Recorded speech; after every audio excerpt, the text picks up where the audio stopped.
لیکن میں بھی اسے کچھ کہے بغیر زارا کو وہیں پر چھوڑ کر چپ واپس آ گئی. میں تو زارا سے مل کر آ رہی تھی لیکن اس فضول آدمی نے مجھے خود روک کر مجھ سے بدتمیزی شروع کر دی. لیکن کیا فائدہ ہوا؟ اب بھی تو آپ مجھے الزام دے رہے ہیں. میں تمہیں کوئی الزام نہیں دے رہا, مجھے صرف تمہاری بات چھپانے پر غصہ تھا. کیونکہ مجھے پتا تھا کہ اگر آپ کو کچھ پتا چل گیا نا تو آپ مجھے ہی قصوروار ٹھہرائیں گے. میں صرف اتنا کہہ رہا ہوں کہ ہو سکتا ہے کہ ممانی کی کسی بات کا ریاکشن ہو. آدھی خالہ جان صرف ان کی طبیعت کا پوچھنے گئی تھی. اب تم نے بتا دیا, اب دیکھنا میں عدیل بھائی سے کیسے بات کرتا ہوں. غلطی میری تھی جو خالہ جان کی بات مان کے میں ان کے گھر چلی گئی. آئندہ ان کی شکل بھی نہیں دیکھوں گی میں. اس انسان کی فطرت میں ہے یہ. ان کو خوشی ہوتی ہے دوسروں کو نقصان پہنچا کے, وہ نہیں بدل سکتے. ان کو کسی کے خلوص, کسی کی محبت, کسی کیئر کی کوئی پرواہ نہیں ہے. اب مجھے سمجھ نہیں آ رہا کہ میں تمہاری سنوں یا اس کی. کیسے تمہیں تمہارا حق دلواؤں. سچ زارا, بڑا درد تھا رسا آپی کی آواز میں, اس لیے میں سر پکڑ کر بیٹھ گئی. تمہیں لگے گا کہ میں لالچ کر رہی ہوں, جبکہ تم تو میرا ساتھ نہیں دے رہی. اب اگر میں تم سے زبردستی کروں گی. خالہ جان کے ساتھ اتنا کچھ ہونے کے بعد میں وہاں کیسے رہ سکتی ہوں؟ بیٹا کبھی آنکھوں دیکھا اور کانوں سنا بھی سچ نہیں ہوتا. تم نے ابھی تصویر کا ایک رخ دیکھا ہے. ہیرو پلیز خود کو سنبھالو. دیکھو جو ہونا تھا وہ ہو چکا. ان کو خوشی ہوتی ہے دوسروں کو نقصان پہنچا کے, وہ نہیں بدل سکتے. غلطی میری تھی جو خالہ جان کی بات مان کے میں ان کے گھر چلی گئی. آئندہ ان کی شکل بھی نہیں دیکھوں گی میں. ماما آئیں گے پھر مجھے کہیں گے کہ تم نے میرے کا خیال نہیں رکھا. ہمارا بیبی آ جائے گا نا, اس کے ساتھ گاڑی تیز چلاؤ. بات کھیلوں گا. عالیہ بیگم زارا کی دولت کی لالچ میں ہی لگی ہوئی ہے اور زارا کا پیچھا چھوڑ ہی نہیں رہی. عدیل کو بھی نقصان پہنچانا چاہ رہی ہے اور زارا کو بھی اپنے بابا سے دور رکھنا چاہ رہی ہے. مگر عالیہ بیگم اس چیز سے بے خبر ہے کہ اس کی بیٹی نے کون سا اتنا بڑا کارنامہ کر دیا ہے, کیونکہ جو دوسروں کا برا چاہتا ہے اس کے ساتھ تو اچھا کبھی بھی نہیں ہوتا. اگر بات کی جائے مہرو کی تو مہرو نے اپنے شوہر کے ساتھ بے وفائی کرنے کے ساتھ ساتھ سلمان کے ساتھ مل کر جو ان کو لوٹا ہے, جو دولت یہاں سے نکال کر لے گئی ہے, اس کی نکالنے کے باوجود بھی اس کے ارمان پورے نہیں ہو رہے تھے. اپنے شوہر کے ساتھ اب اور برا یہ کر رہی تھی کہ اس کو نشہ آور چیزیں کھلا کر سارا دن سلا کر اور سلمان کے ساتھ گل چھڑے اڑاتی پھر رہی تھی. لیکن اب اس کو اس چیز کا نقصان بھی اٹھانا پڑ گیا ہے, کیونکہ راستے میں کار کا ایکسیڈنٹ کی وجہ سے جو بریک لگی تھی اور جس وجہ سے اس کا بیبی اب اس دنیا میں نہیں رہا اور نہ ہی اس دنیا میں آنے سے پہلے ہی جا چکا ہے. اور یہ بات نہ ہی عالیہ بیگم کو پتہ ہے اور نہ ہی کسی اور گھر والوں کو پتہ ہے. بس سلمان ہی ہاسپٹل لے کر چلا جائے گا اور مہرو کو وہاں سے ہاسپٹل سے آنے کے بعد گھر میں چھوڑ دے گا. اور مہرو اب بیڈ پر لیٹی ہوئی اپنے دل ہی دل میں بہت زیادہ اداس اور پریشان ہے کہ آخر کار میں اپنے گھر والوں کو کیا جواب دوں گی. اگر مجھ سے میری ساس پوچھیں گی یا گود بھرائی کی رسم کریں گی تو میں ان سے کیا کہوں گی کہ جو آنے والا بیبی تھا وہ آنے سے پہلے ہی میری لاپرواہی اور غفلت کی وجہ سے ہی اس دنیا سے جا چکا ہے. اور جب یہ بات پتہ چلے گی عالیہ بیگم کو کہ اس کی بیٹی نے کون سا گل کھلایا ہے تو وہ بھی بہت زیادہ پریشان ہو جائے گی اور وہ بھی اب اپنی بیٹی کو نہیں بچا سکے گی دنیا والوں کے سوالوں سے, اور نہ ہی بچا پائے گی خود کو اپنے شوہر کے سوالوں کے جواب کیسے دے پائے گی.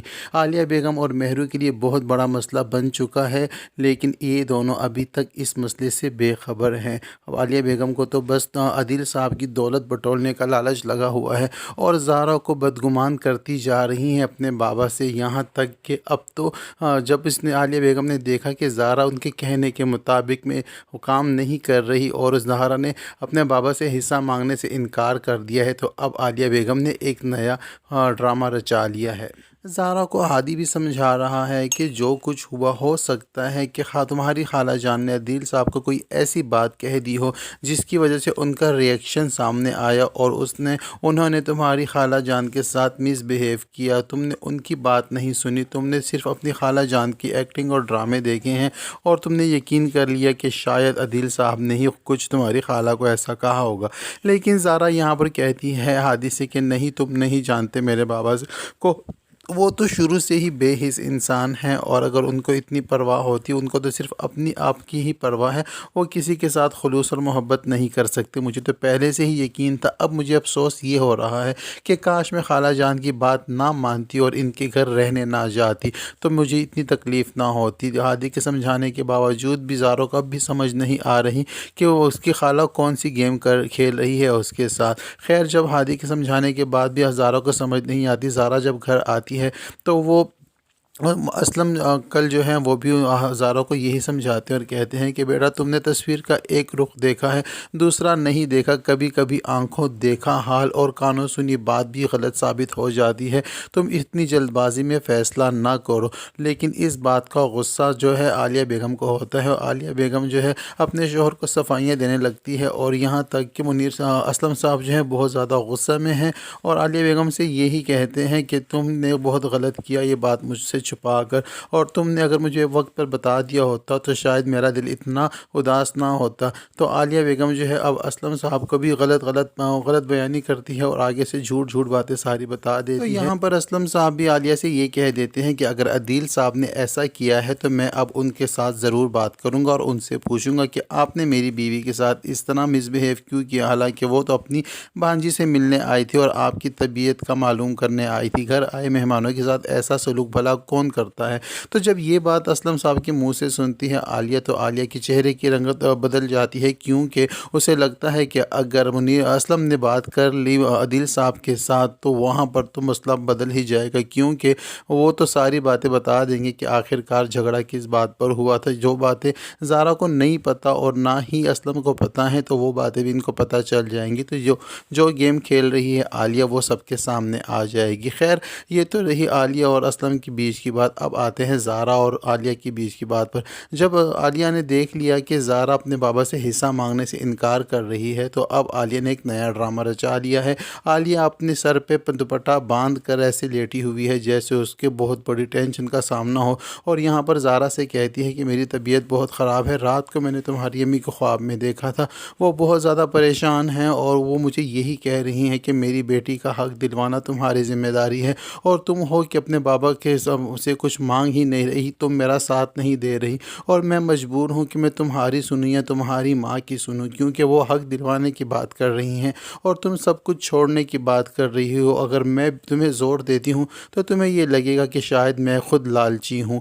یہاں پر اب زارا کو دوسری طریقے سے وہ مینٹلی تیار کر رہی ہیں کہ اب تو اس کی ماں کی بھی خواہش ہے اور مری ہوئی ماں کی خواہش جو ہے وہ زارا ضرور پوری کرے گی. تو یہ نیا ڈرامہ جو ہے عالیہ بیگم نے رچا دیا ہے اور اب ہو سکتا ہے کہ ان باتوں میں آ کر زارا اپنے بابا سے اپنے حصے کا مطالبہ کر دے. زارا بہت زیادہ کنفیوز ہے کیونکہ ایک طرف تو وہ عدیل صاحب کی فیملی کا بیہیویئر دیکھ کر آئی ہے کہ وہ لوگ کتنا پیار اور خلوص سے اس کو رکھ رہے تھے, دوسری جانب جو اسلم صاحب ہے وہ بھی سمجھانے کی کوشش کر رہے ہیں اور ہادی کی بھی یہی کوشش ہے کہ زارا جو ہے اپنے بابا کے بارے میں مثبت سوچ رکھے.